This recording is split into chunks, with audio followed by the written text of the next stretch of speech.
In the frigid and unforgiving wilderness of the Ural Mountains, an enduring mystery has haunted investigators, researchers, and conspiracy theorists for more than 6 decades. This is the tale of the Dyatlov Pass Incident, a story of adventure that turned into an unfathomable tragedy, leaving a legacy of unanswered questions and chilling intrigue. 9 skilled and experienced hikers set out on an expedition to test their mettle against the icy terrain.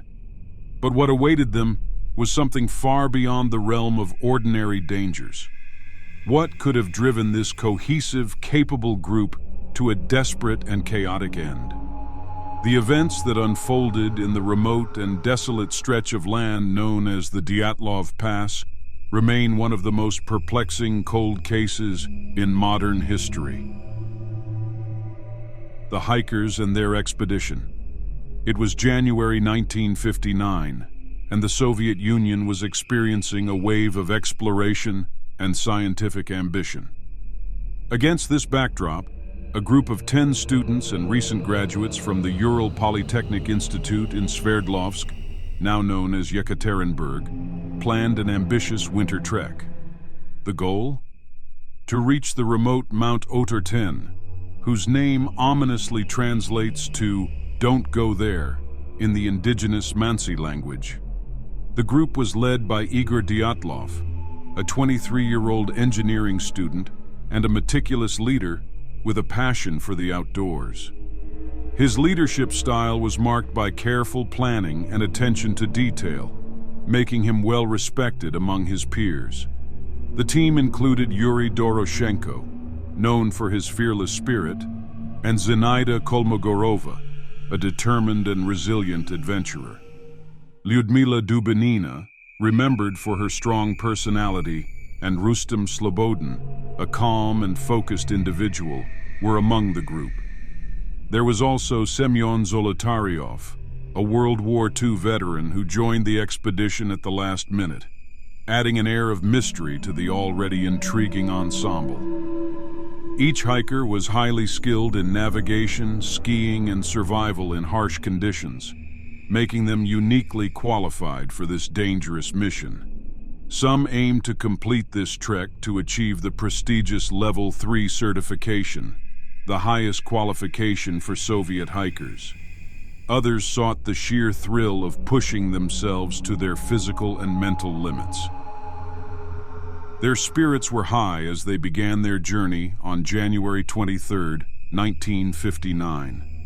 They documented their experiences through detailed diaries and photographs, capturing moments of camaraderie, determination, and joy as they trekked through the snow-covered landscapes of the Ural Mountains. The journey and the tragic turn. The expedition advanced as planned for the first few days, despite increasingly challenging weather conditions. However, on January 28th, Yuri Yudin, the 10th member of the group, began to feel severe back and joint pain due to a chronic health condition. Unable to continue, he reluctantly parted ways with his friends, not knowing this decision would ultimately save his life. Yudin would later become the only surviving member of the Dyatlov group. The remaining 9 hikers pressed on, documenting their progress meticulously. On February 1st, they reached the slopes of Kholat Shakhl, a name that translates to "Dead Mountain" in the language of the indigenous Mansi people. Here, they made an unusual decision. Instead of seeking the relative shelter of a nearby forested area, they pitched their tent on an exposed ridge. Experts speculate this was done as a training exercise to prepare for harsh conditions.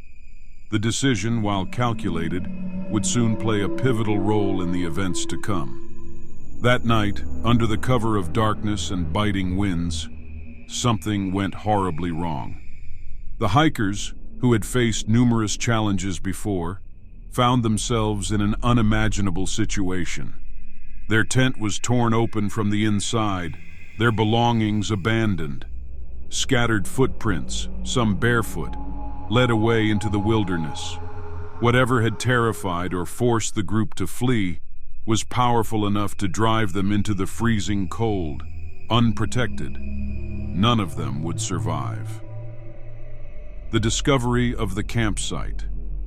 When the hikers failed to return by their scheduled date of February 12th, no immediate alarm was raised. Delays were not uncommon in expeditions of this nature. However, as the days stretched into weeks, concern grew. On February 20th, a search party was finally dispatched, including fellow students, local Mansi hunters, and eventually Soviet military forces. On February 26th, searchers found the hikers' tent, but the scene that greeted them was bizarre and deeply unsettling. The tent had been slashed open from the inside, suggesting that the group had panicked and tried to escape. Their boots, warm clothing, and other essential supplies were left behind, undisturbed. The implication was clear. Something had terrified them enough to abandon all logic and survival instincts. Footprints led away from the tent in disarray, some barefoot and others showing only socks. The tracks meandered toward the edge of a nearby forest, where the first two bodies were found, those of Yuri Krivonishenko and Yuri Doroshenko. They were dressed in only their underwear, a chilling detail given the -30 degrees Celsius temperatures. They lay near the remains of a small fire, suggesting a desperate attempt to keep warm. The tragic discovery of the remaining bodies. Not far from the forest edge, 3 more bodies, Igor Dyatlov, Zinaida Kolmogorova, and Rustem Slobodin, were found at various distances between the tent and the fire.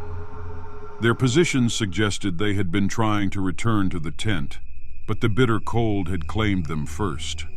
Slobodin's body showed signs of a fractured skull, though it was not immediately clear if this injury contributed to his death.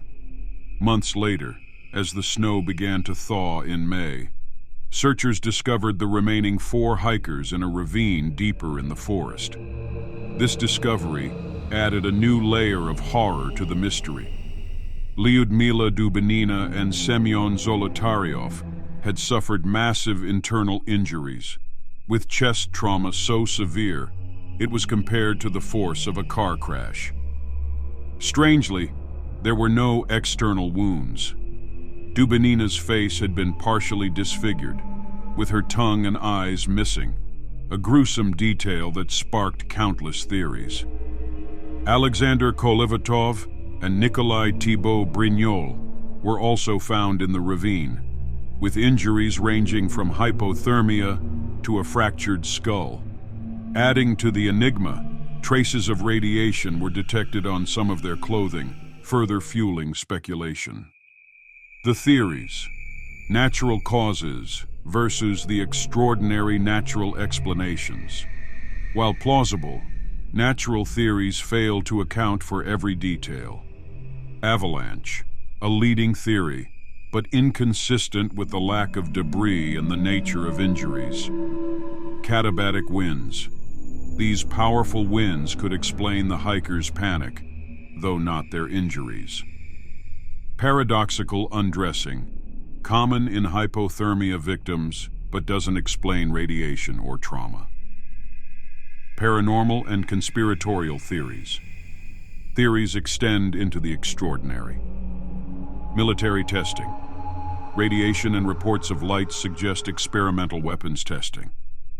UFOs. Theories of extraterrestrial involvement arise from unexplained phenomena and eyewitness accounts of lights. Yeti attack, a fringe theory, relying on the hikers' injuries and disfigurement as evidence. Infrasound, low-frequency vibrations inducing panic, is a scientifically grounded hypothesis, but lacks direct evidence. Legacy of the Dyatlov Pass Incident.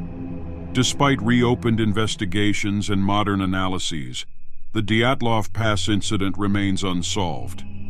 It endures as a powerful reminder of nature's unpredictability and humanity's fascination with the unknown. Books, documentaries, and fictional adaptations continue to explore the tragedy, ensuring its place in cultural and historical discourse. As science advances, the case may someday find resolution, or perhaps its allure lies in the mystery itself, a story that refuses to be fully told. Thank you for watching this video. For more content like this, be sure to like and subscribe. Have a great day.